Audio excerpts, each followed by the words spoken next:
For decades, the phrase, lift heavy or go home, has been a mantra in gyms around the world. Influencers swear by it, old-school bodybuilders live by it, and beginners often feel pressured to chase big numbers fast. But in 2025, with a mountain of new research and real-world training data available, it's time to ask a serious question. Is lifting heavy still the best way to build muscle? Or have we been misunderstanding the science all along? What if hypertrophy isn't just about brute strength, but about how strategically you stimulate muscle fibers?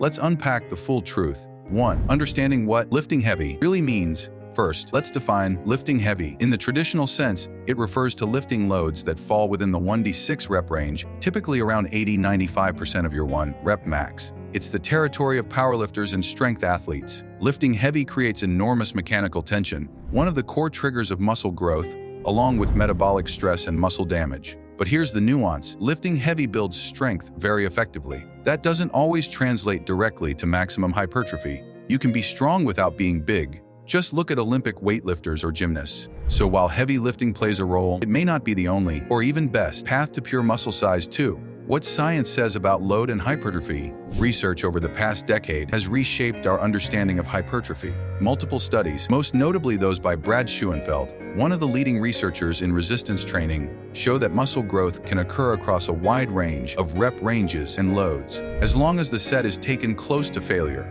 A pivotal 2016 study published in the Journal of Applied Physiology compared lifters training with heavy weights 8–12 reps and the 80% 1 RM versus light weights 20–35 reps at the 30% WM. After 12 weeks, both groups experienced similar muscle growth despite drastically different loads. The key, both trained to muscular failure. So the answer isn't just lift heavy. The answer is lift with enough intensity, close to failure, regardless of the weight. 3. The role of mechanical tension vs. metabolic stress to build muscle. You need to create a strong enough stimulus that your body says, we need more muscle to handle this. This stimulus usually comes from two mechanisms: mechanical tension, like in heavy lifting, and metabolic stress, like in high rep or slow tempo sets. Lifting heavy creates maximum tension with fewer reps. Your muscles are under immense strain quickly, but high rep sets with lighter weights build metabolic stress, causing a cellular environment that also stimulates hypertrophy.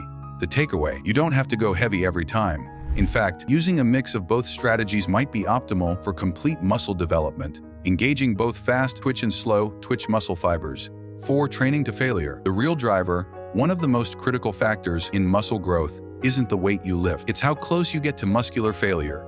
When you push a set to the point where another rep seems impossible, you're recruiting maximum motor units, regardless of whether you're lifting 30 pounds or 130. A 2019 meta-analysis published in Sports Medicine concluded that training near or to failure is more important than the load itself for hypertrophy. This means that a high rep bodyweight set of push-ups can be just as effective for growing your chest as heavy bench pressing, provided the intensity is there. But here's the caveat: training to failure is more taxing with heavy weights, increasing the risk of central nervous system fatigue and injury. That's why moderate loads like 8–15 reps often hit the sweet spot: enough tension, manageable fatigue, and excellent growth potential. 5. Lifting heavy for strength. Why it still matters. While hypertrophy doesn't demand ultra-heavy weights, strength training still has its place in a muscle-building routine. Training with heavier loads improves your nervous system's efficiency, letting you recruit more muscle fibers with each contraction.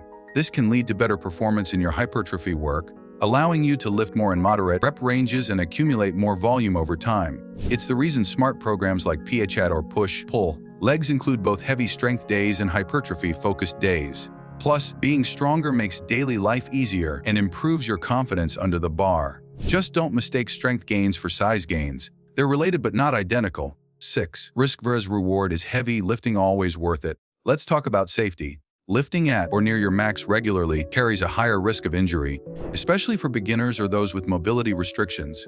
Poor form under heavy load is a recipe for disaster. Herniated discs, joint strain, or chronic tendonitis. Bodybuilders often avoid maximal lifts for this reason. They chase the pump, not PRs.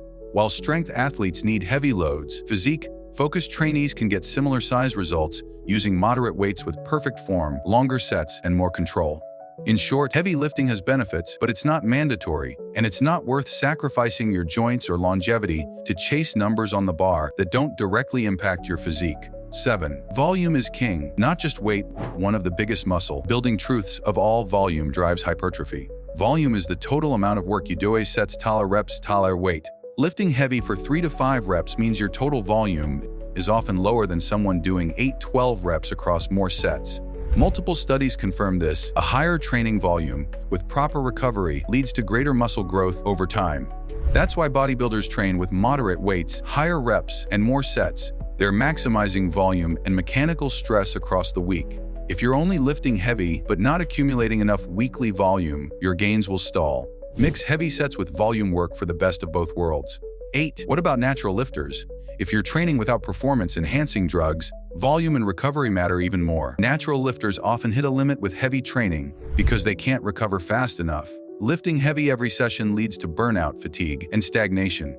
For naturals, the best approach often includes moderate rep ranges 8-12, controlled tempo 2 to 3 seconds, eccentric, high quality volume, 10 or 20 sets per muscle per week, progressive overload over time, not every week. This method allows consistent growth without frying your CNS or getting injured. It's more sustainable and often more effective. 9. The best rep ranges for muscle growth today. So what's the optimal rep range in 2025? Based on all recent data, here's a practical breakdown. 105 reps best for strength, some hypertrophy, higher injury risk, 6-12 reps. Best for hypertrophy, ideal combination of tension and volume, 1/20 reps. Also good for hypertrophy if taken to failure. Great for joint health, endurance, and isolation movements rather than marrying one rep range. Smart lifters cycle through all 3 across their training blocks.